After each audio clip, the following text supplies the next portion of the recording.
I'm Steve Wiggins, and this is the Groundworks Ministries podcast.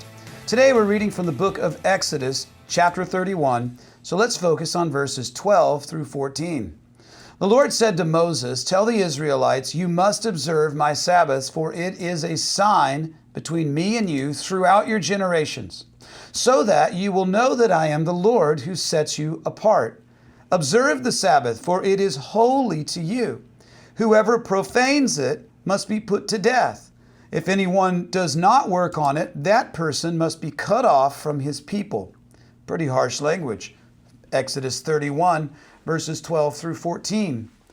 Several years ago, my wife and I went on a mission trip to Mexico.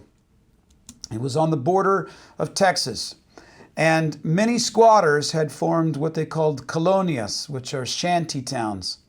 And our mission was to build 9 by 12 houses for these severely impoverished people on the Mexican border. It was over 100 degrees down there, super humid, incredibly humid, by the way. It wasn't an easy task. And one of the men on my team was a fireman. And ever since we had met in Texas, this guy was talking about heat exhaustion. And you got to stop every 15 minutes and drink water. And on he droned about drinking water.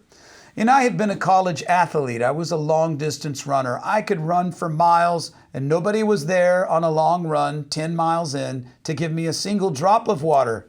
This fireman obviously was talking to the lightweights.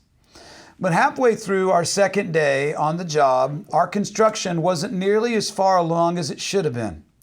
And the fireman called for a break, and I kept working. 30 minutes later, another break. I kept working. Hey, we're falling behind here. 2 hours later, I started feeling dizzy. You get the point?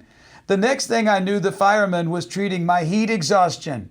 Well, I should have trusted the expert. The work of constructing the tabernacle was of the highest importance, and it was work in the service of God.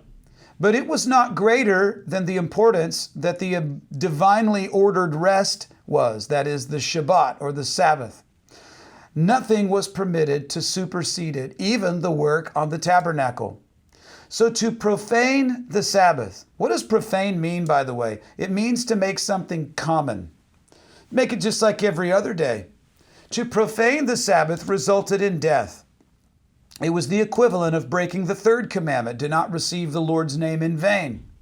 That is, you should not call yourself God's people and yet deny God's authority over your life.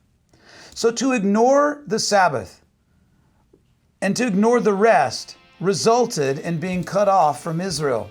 Literally, you're not God's people if you don't want to live by His word. So how well do you fare in obeying that fourth commandment?